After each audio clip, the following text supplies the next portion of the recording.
ഏവർക്കും നളന്ദ കലാകായിക സമിതി കോട്ടൂരിന്റെ ആർദ്രമായ സ്വാഗതം. ഇന്ന് ഞാനൊരു പ്രസംഗ മത്സരത്തിൽ വേദിയിലല്ല ഇന്ന് ശരിക്കും ഞാൻ ഇവിടെ എത്തിച്ചേർന്നിട്ടുള്ളത്. മറ്റൊന്നുമല്ല, ഞങ്ങളെ സംബന്ധിച്ച് നമുക്ക് പറയുകയാണെങ്കിൽ കോലഴി ഗ്രാമപഞ്ചായത്തിന്റെ കേരളോത്സവത്തിൽ ഞങ്ങൾ പങ്കെടുത്ത് തുടർച്ചയായി 5 കൊല്ലക്കാലം ഞങ്ങൾ ഇവിടെ ഓവറോൾ കിരീടം എന്ന നേട്ടം ഞങ്ങൾ ഈ നേടിയിട്ടുള്ള ഒരു ക്ലബ്ബാണ് ഞങ്ങളുടെ ക്ലബ്ബ്.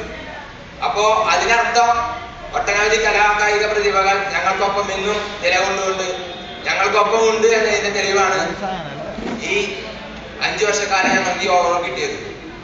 ഇത്തരം ഒരു ഓവറോൾ കിരീടം ഞങ്ങൾക്ക് കിട്ടുമ്പോൾ അതിന്റെ ഫലം എന്തുമായിക്കോട്ടെ, കലാകായിക പ്രതിഭകളെ പ്രോത്സാഹിപ്പിക്കാൻ പഞ്ചായത്ത് യാതൊരുവിധ സഹായ സഹകരണങ്ങളോ അല്ലെങ്കിൽ കഴിവില്ലാത്ത ഒട്ടനവധി പ്രതിഭകളെ അതിനുവേണ്ടി പ്രോത്സാഹിപ്പിക്കുന്ന തരത്തിലാണ് നമ്മുടെ പഞ്ചായത്ത് ഈ കഴിഞ്ഞ മിനിഞ്ഞാന്ന് നടന്ന സ്പോർട്സ് മത്സരത്തിൽ ചെന്ന് മത്സരിക്കാനുണ്ടായത്. അപ്പോ വളരെ നല്ല ഗംഭീരമായിട്ട് പരിപാടി നടന്നു. പരിപാടി ഞങ്ങളുടെ ക്ലബിന്റെ എല്ലാ നമ്മളും കൂടിയിട്ട് അവിടേക്ക് ചെല്ലുമ്പോ കണ്ട കാഴ്ച കൂടി ഷാജി മെമ്പറും പിന്നെ വേറെ മെനിക്കിന്റെ ചേട്ടനും മാത്രം അവിടെ ഉണ്ട്. വേറെ ഒരൊറ്റ ആളില്ല. 8 മണിക്ക് പരിപാടി തുടങ്ങുമെന്ന് പറഞ്ഞു. 8 മണി കഴിഞ്ഞു. ഞങ്ങൾ അവിടെ എത്തുമ്പോൾ 9 മണി ആയിട്ട്. ഈ 9 മണി ആയിട്ട് അവിടെ ട്രാക്ക് വരച്ചിട്ടില്ല, ഒന്നും വരച്ചിട്ടില്ല.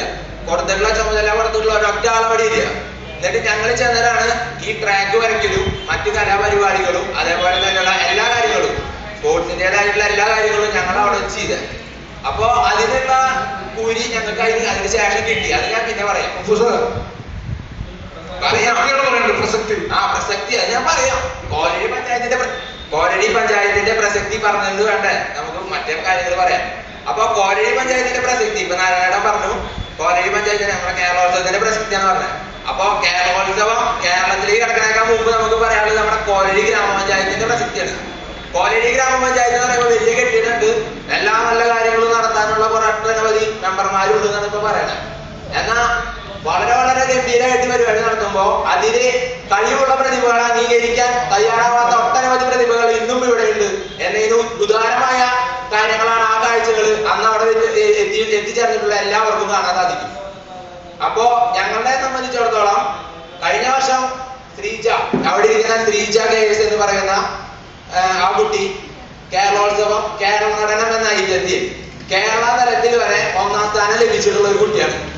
അപ്പോ അതിനെ അംഗീകരിക്കാനോ അല്ലെങ്കിൽ ആ കുട്ടിയെ പ്രോത്സാഹിപ്പിക്കാനോ ഇന്നേ വരെ ഈ പഞ്ചായത്തിന്റെ ഭാഗത്ത് നിന്ന് യാതൊരുവിധ സഹായ സഹകരണങ്ങളോ അല്ലെങ്കിൽ ഒന്നും തന്നെ ഈ പഞ്ചായത്തിന്റെ ഭാഗത്ത് നിന്ന് ഉണ്ടായിട്ടില്ല.